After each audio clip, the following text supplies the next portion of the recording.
BIONICLE, Legend 6, City of the Lost. Written by Greg Fashti, recording by Packy Nuva. Chapter 3. "How do we know?" asked Sada abruptly. "How do we know what?" Defilak replied. "How do we know there's anything down here but fish? All we know is something has been attacking our people for centuries. What makes you think it's down here in the black water?" "Well, this area has never been explored, for one thing." Idris laughed softly. "You could say that about a lot of places, Defilak. The pillars of salt, the high mountains. Most of the area around the city is still a mystery, you know." "Not surprising," said Defilak. "Remember the history? Some trouble bad happened, and we and our city wound up beneath the sea. If the impact hadn't disturbed the fields of air, setting free scores of small bubbles, we would have all suffocated. Then everyone started to quick change. It was only staying inside the air bubbles that stopped that." Gar remembered. Dozens and dozens of Matoran had died when Mari Nui sank. They still didn't know why the disaster had happened, or even exactly where they had been before.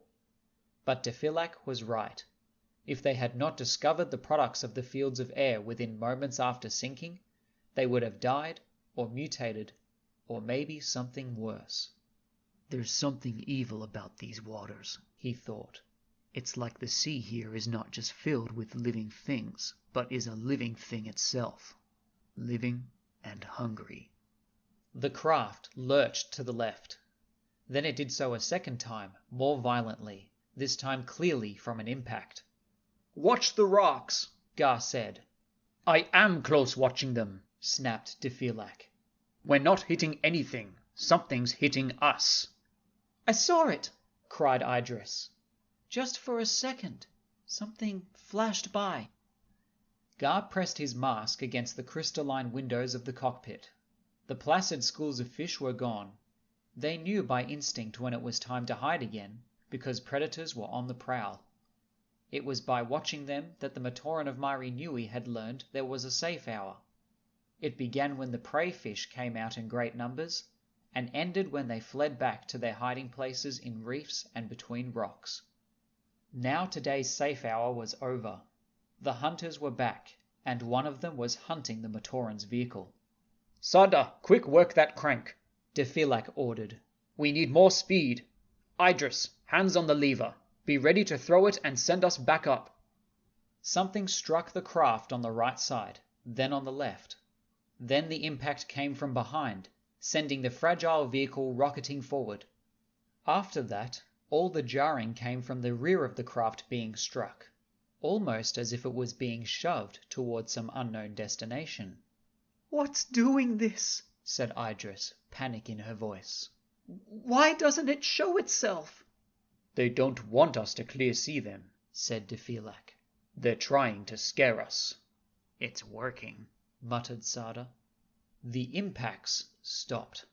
The four Matoran sat very still, listening for any sound, watching for any glimpse of their attacker through the crystal.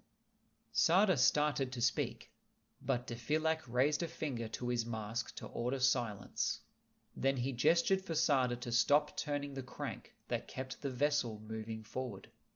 The craft began to slowly sink toward the bottom of the sea. Both Idris and Sada looked at Defilak, wondering what he had in mind.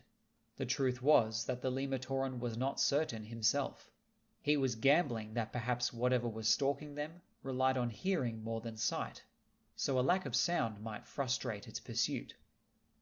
There was another impact, more severe than any before, this time on the bottom of the craft. Whatever was out there didn't want them to go any lower. It was trying to nudge them back up. A silver scale flashed past the cockpit windows. The craft shook from another impact, then 6, then 10, rocking it every which way. Now the attackers were visible, circling the vehicle, getting ready for the kill. They were Takea sharks, dozens of them, dead eyes fixed on the craft, and sharp teeth ready to savage the metal to get at their prey. But what was really disturbing was the figure that hovered beyond them. the one with the Takea shark's fin and features and dagger-like teeth, and 2 arms, and 2 legs, and weapons no marine Rahi could have forged. Defilak suddenly had the sickening feeling that they had found what they came down looking for. Now they just had to survive their success. For as many years as he could remember clearly, Dakar had loved to hunt. It was a chance to get away from the stifling confines of Mari Nui and see a little bit of the watery world that surrounded the city.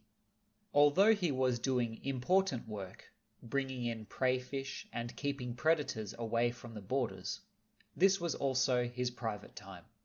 It was Dakar's chance to be alone with his thoughts. Today his thoughts were centered on the Kanoe mask he carried in his pack. Where had it come from?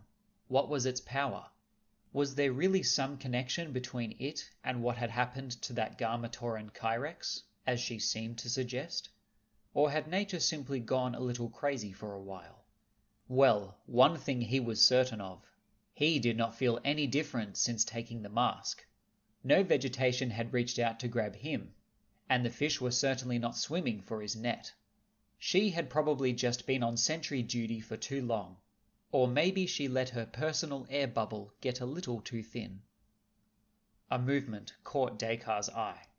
He directed his lightstone toward the motion, revealing what looked like a ribbon of darkness in the water. It travelled in a strange, sidewinding manner characteristic of only one sea creature he knew of, a venom eel. Venom eels were distant relations of the lava eels that were usually found near volcanoes on the surface. But while lava eels' most dangerous talent was increasing their outer temperature to metal-melting levels, venom eels relied on a quick-acting poison delivered through their sharp fangs. Unlike most sea creatures, they did not rely on their sense of smell, but primarily on their eyesight and, to a lesser extent, their hearing. They were attracted to any bit of light or motion. The appearance of a venom eel in open water puzzled Dakar.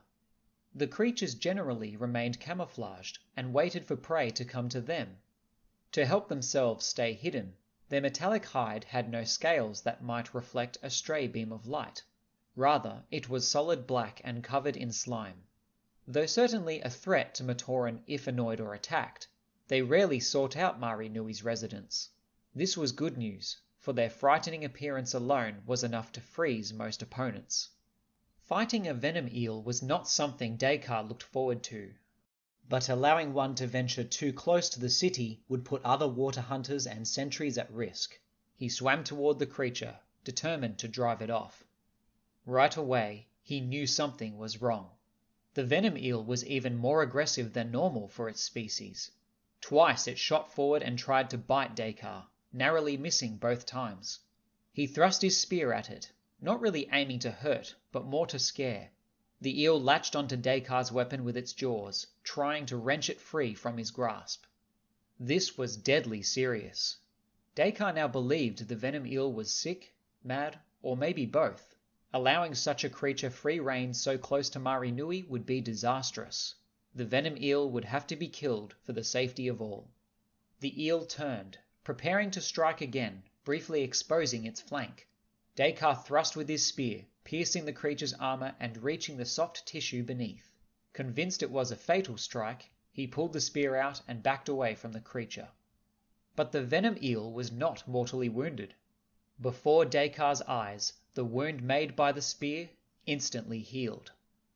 Dakar tried again, and for a second time he managed to strike what should have been a final blow.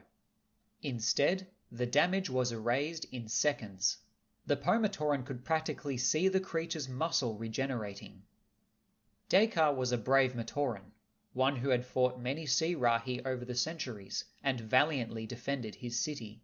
So, faced with a creature that apparently could not be killed, he could be forgiven if the impulse to flee overcame him.